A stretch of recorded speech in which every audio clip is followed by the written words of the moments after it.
Graça e paz, mais uma vez.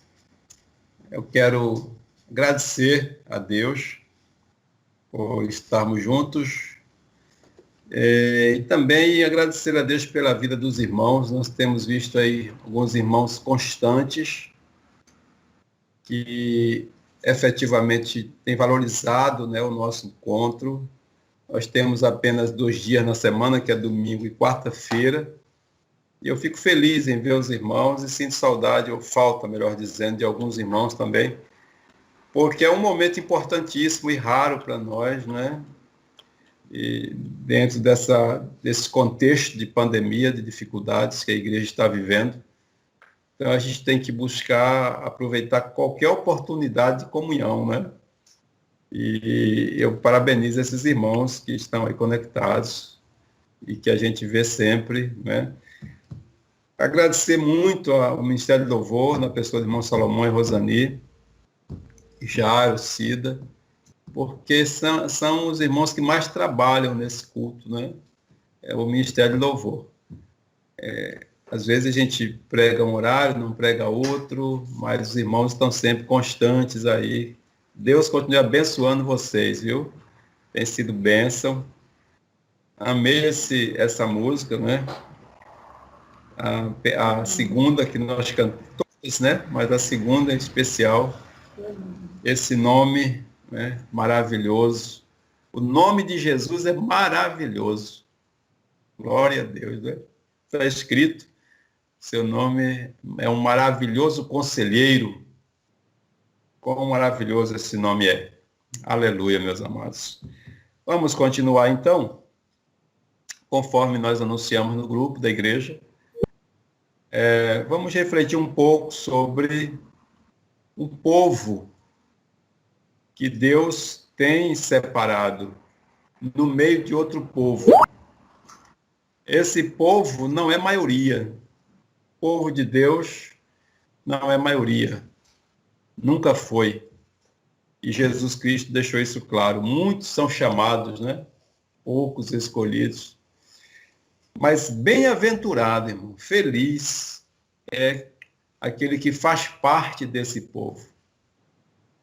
Que maravilha!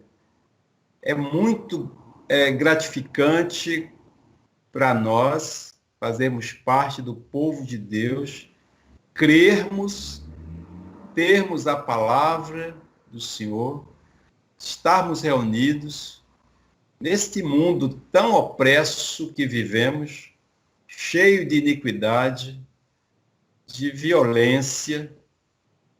Tem sido difícil, irmãos. Ontem eu estava conversando com 2 pintores lá na igreja e fiquei muito sensibilizado.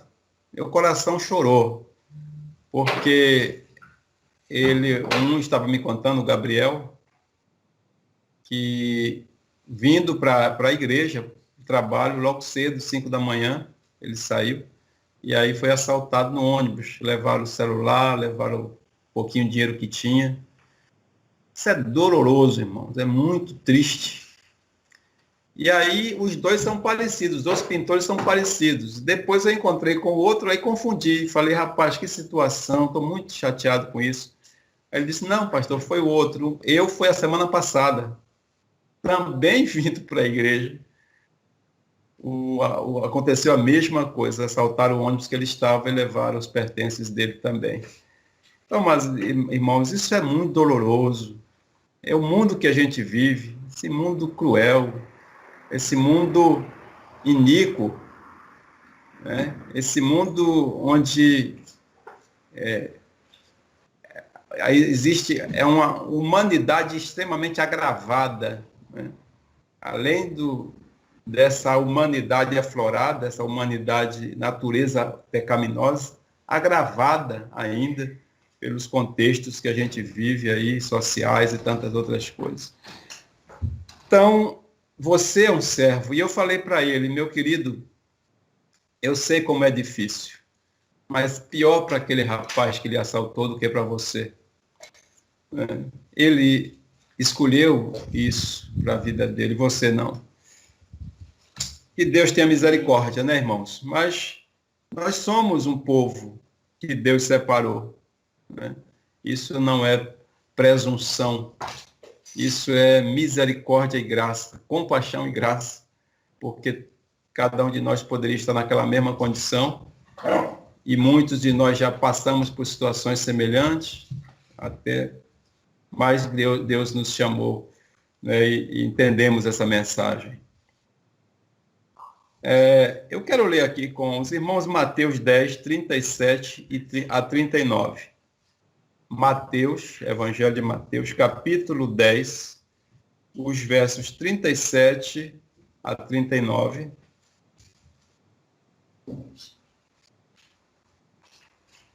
Vou ler aqui. Quem ama seu pai ou sua mãe mais do que a mim, não é digno de mim. Quem ama seu filho ou sua filha mais do que a mim, não é digno de mim. E quem não toma a sua cruz e não me segue, também não é digno de mim. Quem acha a sua vida, a perderá. E quem perde a sua vida por minha causa, a encontrará. Senhor, muito obrigado por tua palavra. Nós nos prostramos diante de ti, nos colocamos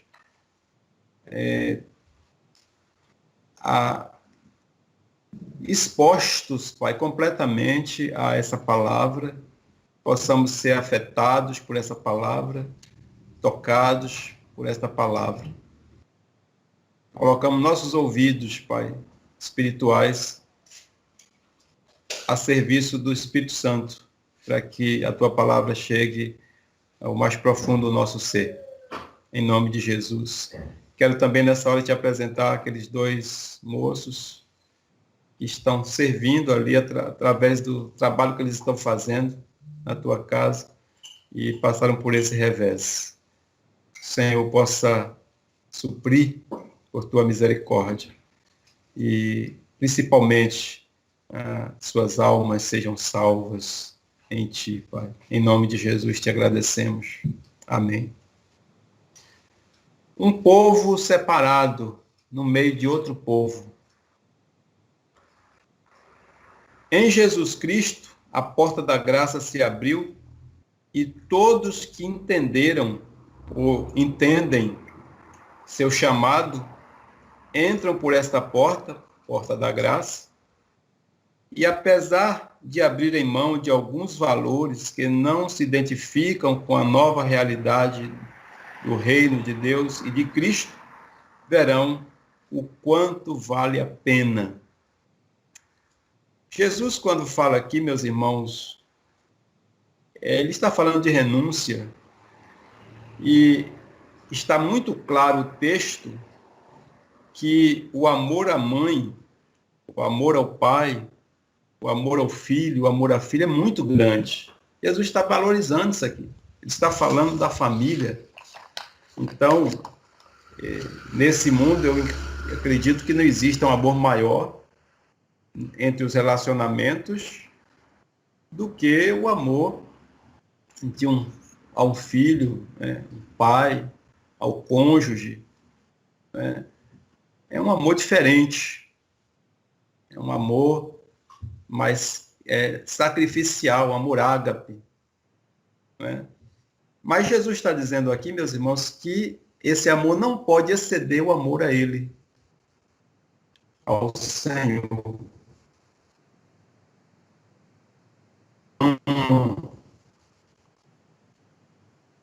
Melhor aquele que é mãe, seus relacionamentos que é o Senhor. Não está dizendo que a gente não deva amar. Isso fica claro, os irmãos estão entendendo. Porque o mandamento preconiza isso. O grande mandamento da lei preconiza isso. Amar a Deus de todo o teu coração, de toda a tua alma, entendimento, de todas as tuas forças, o teu próximo como a ti mesmo. Então, o amor vertical ele está sempre óbvio. E depois o amor horizontal, que aí eu diria que esse amor entre famílias, ele se destaca, né? Depois vem as amizades, amigos, temos amigos, amamos os nossos amigos, mas não podemos colocar ninguém acima do nosso amor a Deus. É isso que está claro aqui no texto. Em toda a história, Deus tem pensado, né? Deus pinça homens e mulheres entre as massas para serem suas testemunhas.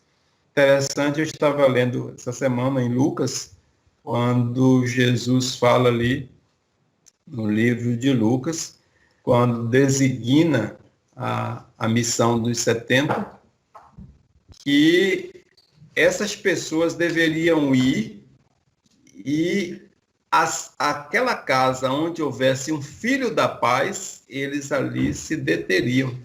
Mas se não houvesse um filho da paz, que eles seguissem. Achei muito interessante isso, já até falei na igreja sobre esse assunto. Então, existem aqueles que são os filhos da paz e aqueles que não serão filhos da paz, que rejeitarão o Senhor. Rejeitam e rejeitarão ao Senhor. E Deus sabe quem são essas pessoas. Nós não sabemos, mas Deus sabe. Entende, irmãos? Então, esses é a mesma, no mesmo contexto em que Jesus manda que eles sigam as ovelhas perdidas da casa de Israel, né? Então, é esse povo que Deus vai pensar, vai tirar do meio do outro povo. Deus não sabe que as multidões não seguirão. Jesus Cristo deixa isso claro quando fala dos dois caminhos, né? O caminho estreito e o caminho largo. O caminho do Senhor não é um caminho largo. A porta do Senhor não é uma porta larga. Isso fica claro na palavra, né? Os irmãos já conhecem isso. Então, Deus busca os discípulos no meio da multidão. Essa multidão que caminha aí, e os discípulos são pensados, né? Então, nós listamos aqui alguns personagens bíblicos que, através da história, mantiveram seu foco em Deus e no reino. Mesmo em circunstâncias absolutamente adversas, eles tiveram esse entendimento. Eles entenderam, né? Em toda a história, nós vamos ver que Deus sempre levantou pessoas que entenderam a mensagem. Glória a Deus por isso. Teve um momento lá no tempo dos reis, e aí a gente lembra dessa história, do tempo de Elias, que houve uma caça aos profetas. E os profetas foram mortos através ali das ações de Jezabel e do próprio o esposo dela, né? Acabe.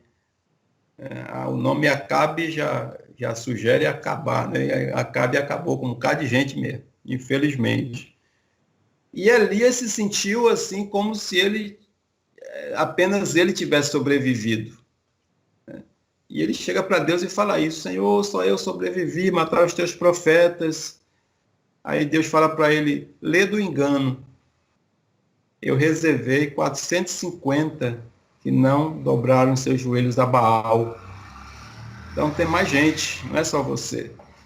Porque Deus sempre preservou os seus remanescentes. O remanescente fiel não morre. Glória a Deus, ele permanece fiel.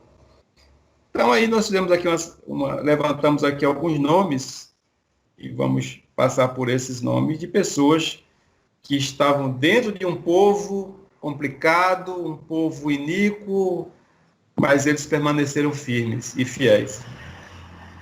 Essas pessoas fizeram a diferença quando abraçaram o evangelho correto, abraçaram a verdadeira palavra de Deus. Então, eles fizeram a diferença no seu tempo. Vamos começar com José do Egito, vendido por seus irmãos, condenado à vida de escravo no Egito. Apesar disso, manteve-se fiel a seu chamado.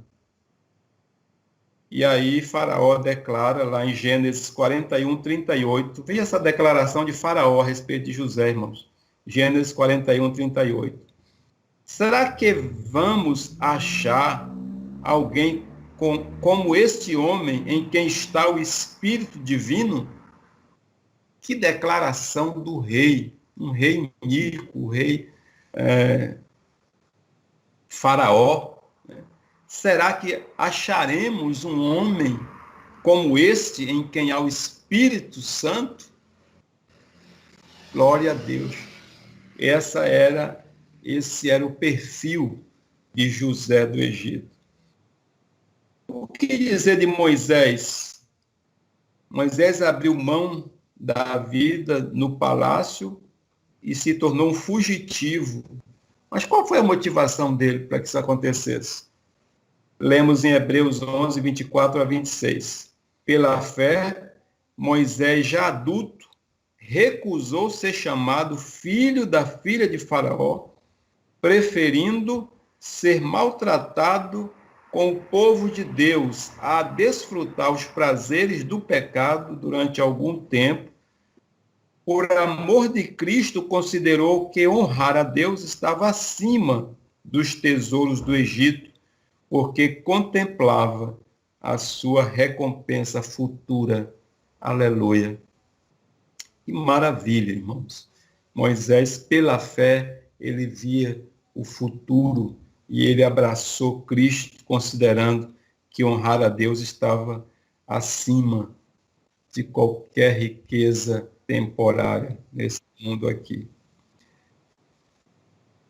O outro é Samuel. Samuel não teve uma infância nem o convívio em uma família. Ana disse a seu marido: depois que o menino for desmamado, eu o levarei e apresentarei ao Senhor, e ele morará ali para sempre. Então, a infância toda de Samuel foi no templo, morando no templo, na casa do Senhor. E o que aconteceu? Samuel tornou-se o líder mais honrado em sua geração, foi juiz, profeta, sacerdote e liderou, meus irmãos, um dos maiores avivamentos da história de Israel, o avivamento em Mispá.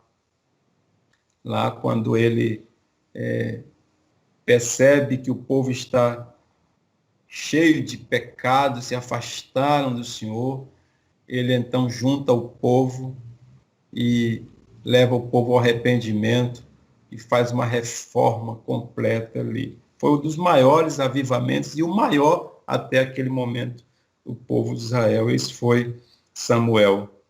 Davi saiu de casa muito jovem para servir a um rei mau, ser por ele perseguido e alvo de seus ódios, e foi o rei Saul.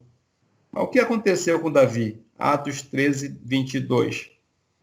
Depois de rejeitar Saul, Deus levantou Davi como rei sobre quem testemunhou: encontrei Davi, filho de Jessé, homem segundo o meu coração. Ele fará tudo o que for da minha vontade. Aleluia. Coisa linda ouvir isso da boca do próprio Deus. Davi, filho de Jessé, homem segundo o meu coração. Ele fará tudo o que for da minha vontade. E Davi, apesar, sabemos dos problemas que ele teve, e aí ouvimos isso com o pastor Jorge Mariano recentemente, mas aquele homem que não dormia com o pecado dele, um homem com um coração quebrantado, rendido, reconhecendo seus erros e colocando Deus acima de tudo em sua vida o tempo todo. Outro exemplo, meus irmãos, de alguém que foi levantado por Deus em sua geração foi o profeta Eliseu.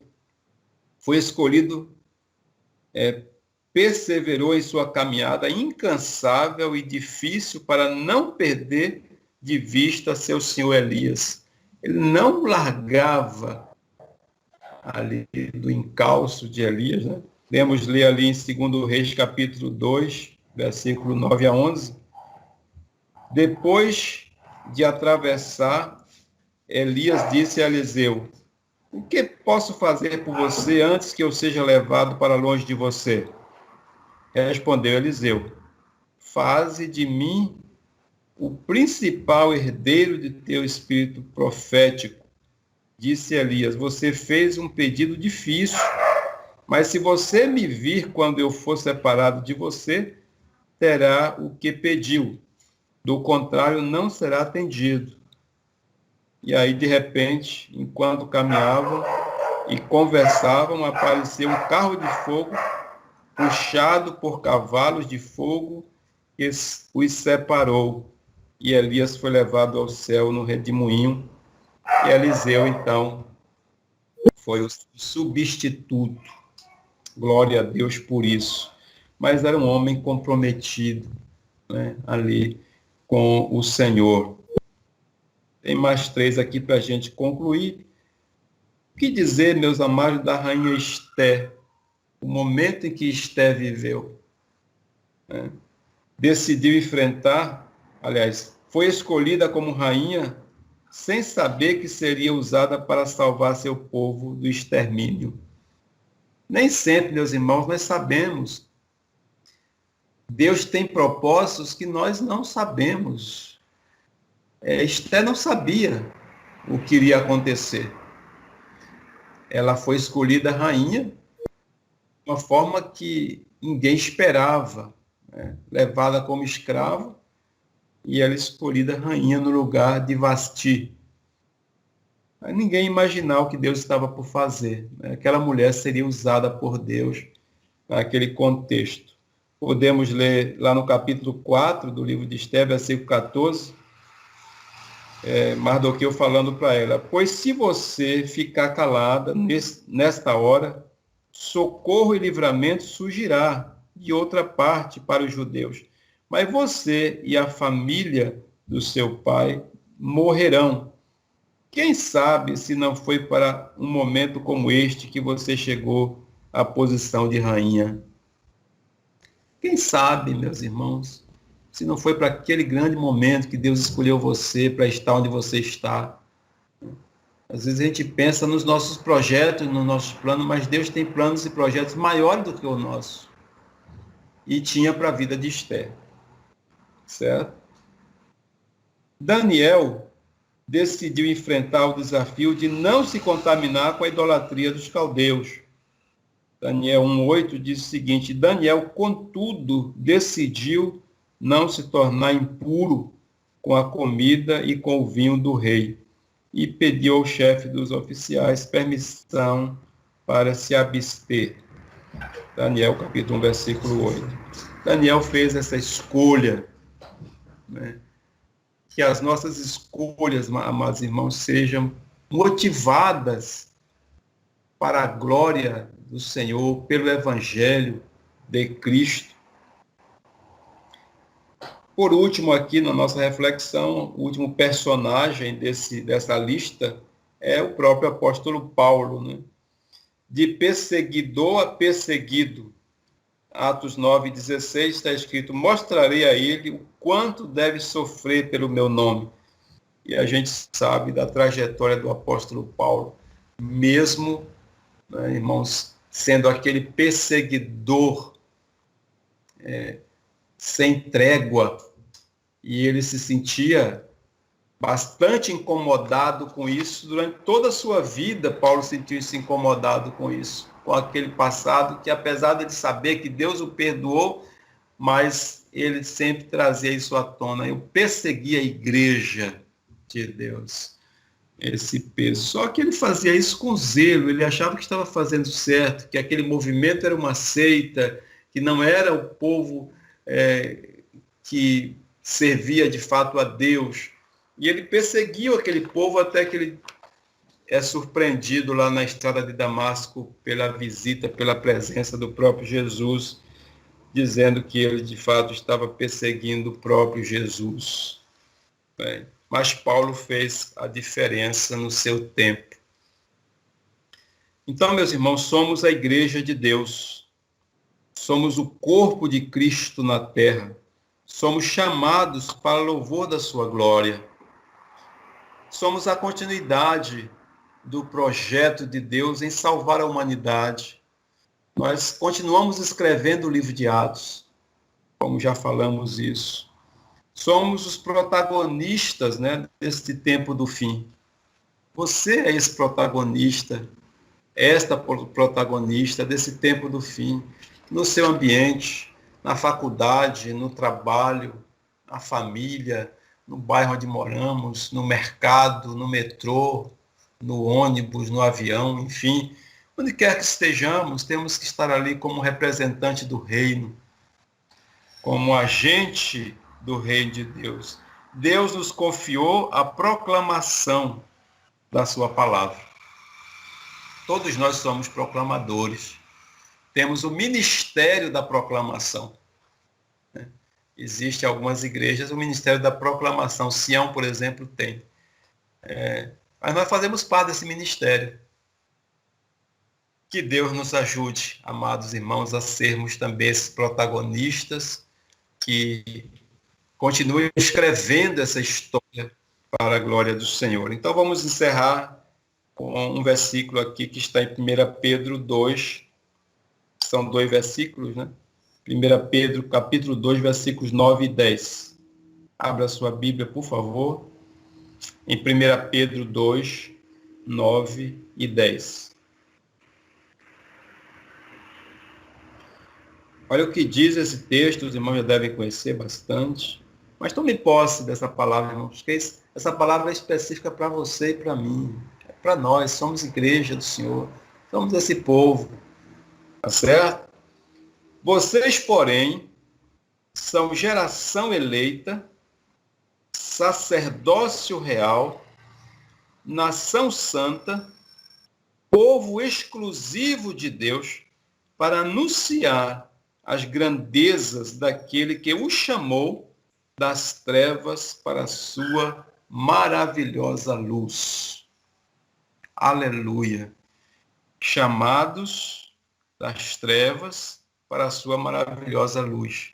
E nós temos que trabalhar para que outros que estão nas trevas também venham para a luz. Jesus diz o seguinte, lá em João, capítulo 5, versículo 24. Quem crê em mim, não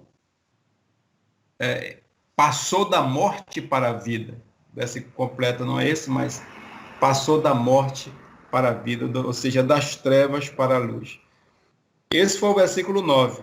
E o versículo 10 de Pedro diz assim, antes vocês nem sequer eram povo. Quando ele fala povo, está falando povo de Deus, né? Antes nem sequer eram povo, mas agora são povo de Deus. Não haviam recebido misericórdia, mas agora receberam misericórdia. Amém. Aleluia. Essa é a nossa condição, amados. Nós estávamos desligados. Jesus diz lá, aliás, o profeta Isaías, né? Nós estávamos desgarrados como ovelhas, cada um se desviava pelo seu caminho. Cada um fazia o que queria, cada um tocava a sua vida do seu jeito, mas o Senhor morreu na cruz e nos deu um rumo, nos deu um norte, nos deu uma direção. Aleluia. E aí hoje nós somos esse povo adquirido para proclamar as grandezas do reino. Amém? Amém. Aleluia. Deus nos abençoe, fortaleça, nos dê graça a cada dia para servi-lo da melhor forma possível, para adorá-lo na beleza da sua santidade, como ele deve ser adorado. Vamos orar. Glória a Deus. Obrigado, Senhor.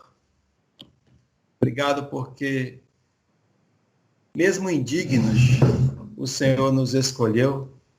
Nem éramos povo, nem fazíamos parte desse povo, mas o Senhor, por sua graça e misericórdia, nos transportou das trevas para a luz. Hoje fazemos parte. Povo separado para adorar. A tua igreja te adora. A tua igreja te serve. A tua igreja te ama. Nós declaramos o nosso amor por ti, Senhor.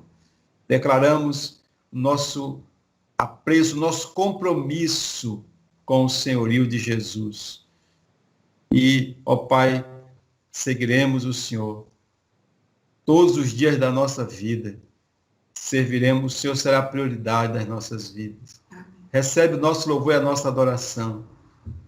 Usa-nos, ó Pai, no teu reino. Amém. Para a tua glória, para o teu louvor. Amém. Muito obrigado por esse dia, muito obrigado pela palavra que o Senhor trouxe ao nosso coração nessa noite. Sim. Nós te agradecemos e oramos em nome de Jesus Cristo, teu Filho amado, que vive e reina para sempre. Amém. Amém. Sim. Aleluia. Senhor te abençoe e te guarde. Senhor faça resplandecer o seu rosto sobre ti, tenha misericórdia de ti. O Senhor sobre ti levante o seu rosto e te dê a paz. Aleluia.